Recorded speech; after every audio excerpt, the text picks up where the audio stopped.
সে এই কাজ আর পরবর্তীতে করবে না এবং সে নিঃশর্তে ক্ষমা প্রার্থনা করবে, তার কোনো অজুহাত আমরা শুনতে চাই না। আপনি যখন অপরাধী না এটা প্রমাণিত হওয়ার পরও বাট আইন শৃঙ্খলা রক্ষাকারী বাহিনীর সহায়তায় অনেক সময় অনেক রাজনৈতিক দলও করে থাকে। তোর সাথেই মাদক আছে, তোর পকেটেই তোর ব্যাগেই মাদক আছে, তুই ব্যাগ খোল, তুই তো শার্টটা খোল, একটা গালে চড় মারা। বাংলাদেশ কারো বাপের সম্পত্তি না। আমি জিডি করতে আসছিলাম, আমাকে কুকুরের মতো এখানে মারছে।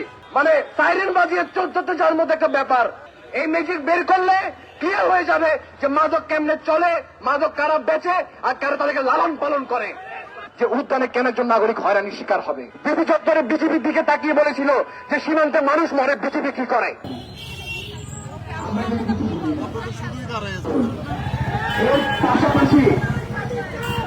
এর পাশাপাশি যে অতি উৎসাহী কনস্টেবল ছিল যে নাইমুদ্দিনের গায়ে হাত দিয়েছে, অতি শীঘ্রই আপনি তার বিরুদ্ধে ব্যবস্থা নেন, না হলে আমাদের অতীত ইতিহাস কিন্তু ভালো না। 111-এর সময় কিন্তু আমরা দেখিয়েছি আমাদের ঢাকা বিশ্ববিদ্যালয়ের কোরআনের শিক্ষার্থীরা যদি কেউ তার কালো হাত দেয় অন্যায় ভাবে, সে হাত কিভাবে ভেঙে দিতে হয় আমরা শিক্ষার্থীরা খুব ভালোভাবে সেটা জানি। এটা আমাদের লাস্ট ওয়ার্নিং, হুঁশিয়ার হয়ে যান। সবাইকে ধন্যবাদ, আসসালামু আলাইকুম। আপনারা জানেন যাতে কি পরিস্থিতিতে আমরা এখানে উপস্থিত হয়েছি। এই সমস্ত যে গতকাল অভিযান এবং অভিযান নামক নাটকটা করা হয়েছে তার নাম দেওয়া হচ্ছে মাদক বিরোধী অভিযান। তো আজকে আপনারা সবার থেকে শুনেছেন আসলে কি হয়েছে না হয়েছে। আমরা কিছু স্ট্যাটিস্টিক্সে যাই।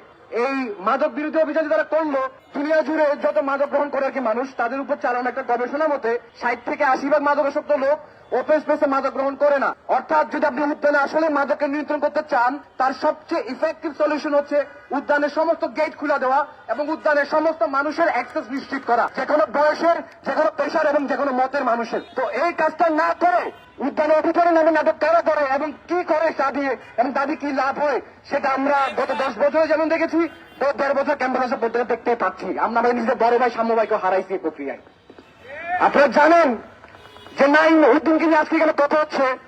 সে নাইমুদ্দিন 24শে আন্দোলনের সময় বিপি চত্বরে বিজেপির দিকে তাকিয়ে বলেছিল যে সীমান্তে মানুষ মরে, বিজেপি কি করে। সে নাইমুদ্দিন উদ্যানে যখন স্বাভাবিক বাকি 5টা মানুষ, অর্থাৎ আমরা জানা ছিল না, আপনার দেশে যারা প্রতিষ্ঠিত মিডিয়া আছেন আপনারা জানাবেন যে উদ্যানে কি কোনো 144 ধারা জারি করা আছে কিনা, কিংবা কোনো নিষিদ্ধ পল্লী কিনা। এটা আমাদের অনেক সাংবাদিককে আমরা দেখেছি, আমরা প্রতিজন নাগরিক থেকে হয়রানি হতে দেখি। সে জায়গায় আমরা প্রশ্ন রাখতে চাই যে উদ্যানে কেন একজন নাগরিক হয়রানির শিকার হবে। শাহবাগ থানার নাকের ডগায় এই উদ্যানে যে বিশাল মাদক সিন্ডিকেটের নাম আমরা শুনি এবং আমরা প্রতিনিয়ত শুনি, এখানে কোটি টাকার বাণিজ্য হয়, কিন্তু যতবার অভিযান হয় আমরা কখনো দেখি না যে বিশাল কোন মাদকের ডিলার ধরা পড়ছে। এই ডিলারগুলো যায় কই, এই ডিলারগুলো খবর পাই কই। এই ম্যাজিকটা বের করেন। এই ম্যাজিক বের করলে ক্লিয়ার হয়ে যাবে যে মাদক কেমনে চলে, মাদক কারা বেচে আর কারা তাদেরকে লালন পালন করে। মাদক বিক্রেতারা কেমনে খবর পায় সে খবরটা আমি জানি না, কিন্তু আমরা দেখি যে শাহবাগ থানা থেকে যখন অভিযান বের হয় তখন ডিসি মাসুদ সাহেব 10-12টা পেজ নিয়ে লাইভ করতে করতে তারপর অভিযানে যায়। এইটা মানে সাইরেন বাজিয়ে চোদ্দতে যাওয়ার মতো একটা ব্যাপার। আপনার যদি আসলে নিয়ত থাকে আপনি মাদক ব্যবসায়ী ধরবেন, আপনি কি লাইভে দেখা যাবেন নাকি যে আপনি মাদক খাচ্ছেন?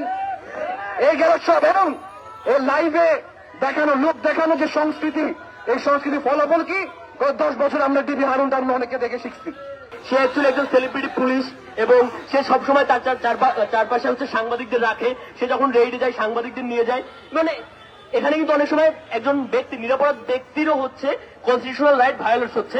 মানে এ ব্যাপারে তার কোনো তোয়াক্কা নেই। সে একজন পুলিশ অফিসার, প্রজাতন্ত্রের একজন সেবক, কিন্তু সে এগুলো নিয়ে কেয়ার করে না। এন্ড এটা বন্ধ হওয়া দরকার। অর্ককে আমি এ কারণে ধন্যবাদ জানাতে চাই যে সে এই ফেনোমেনাটা খুব সুন্দরভাবে তুলে ধরেছে। আমি ঢাকা বিশ্ববিদ্যালয়ের শিক্ষার্থী, 3য় বর্ষের শিক্ষার্থী। আমি এখানে এসেছিলাম জিডি করতে শাহবাগ থানার ভেতরে। ঠিক এই জায়গাটাতে পুলিশ আমাকে মারছে। আমার দোষ কি ছিল? আমি জিডি করতে আসছি থানায়। আমি জিডি করতে আসছিলাম, আমাকে কুকুরের মতো এখানে মারছে।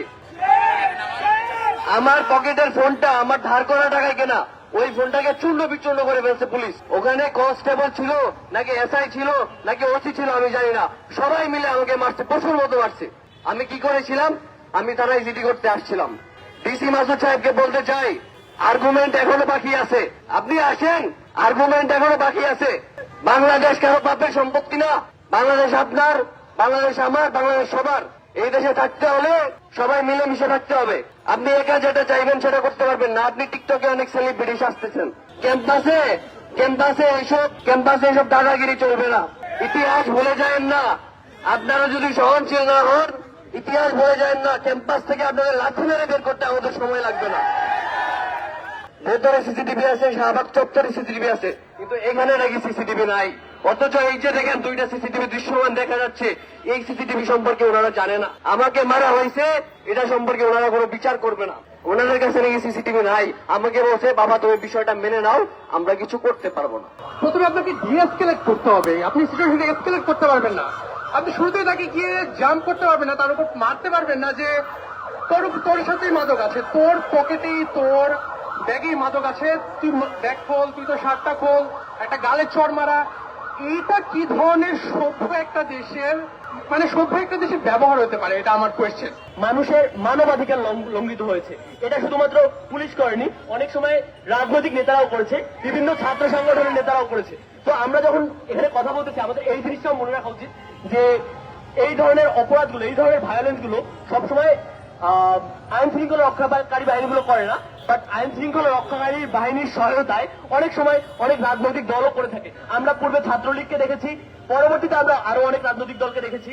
তো এই জিনিসটা বন্ধ হওয়া দরকার এবং বন্ধ হওয়া উচিত। এটা হচ্ছে আমাদের এই প্রোগ্রামের অন্যতম প্রধান দাবি। মূলত যেটা ঘটনা ঘটেছিল সোহরাওয়ার্দী উদ্যান, যে আসলে এখানে মাদক সিন্ডিকেট চলে এবং এখানে যে শাহবাগ থানা থাকা অবস্থায় এই দিনকে দিন যে এই সিন্ডিকেট চলমান, সেটা কিভাবে থাকে সেটার প্রশ্ন আমরা শাহবাগ থানার কাছে রাখতে চাই। এরপরে এখানে র্যান্ডম পথচারী যখন হাঁটাচলা করবে তার যে জীবনের যে নিরাপত্তা নেই, অর্থাৎ একই সাথে আপনি যখন অপরাধী না এটা প্রমাণিত হওয়ার পরও পুলিশ কেবলমাত্র তাকে প্রশ্ন করা হয়েছে এবং শুধুমাত্র ডিসি হওয়ার বিধায় তাকে যে আপনি প্রশ্ন করতে পারবেন না সাধারণ জনগণ, এটা মেনে নেওয়ার মতো হতে পারে না। ডিসি মাসুদের কাছ থেকে একটা মুসলেখা চাই যে সে এই কাজ আর পরবর্তীতে করবে না এবং সে নিঃশর্তে ক্ষমা প্রার্থনা করবে। তার কোনো অজুহাত আমরা শুনতে চাই না। আমার একটা সকলের কাছে আমার একটা অনুরোধ যে আমরা আমরা অল্প সংখ্যক লোক ভিতরে যাব এবং আমরা ভিতরে কোনো গন্ডগোল তৈরি করবো না। আমরা কর্তৃপক্ষের সাথে কথা বলতে চাই।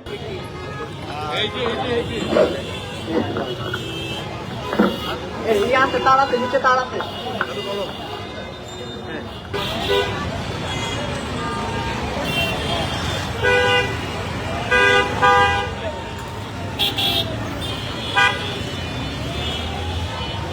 আপনারা কান্দে তুল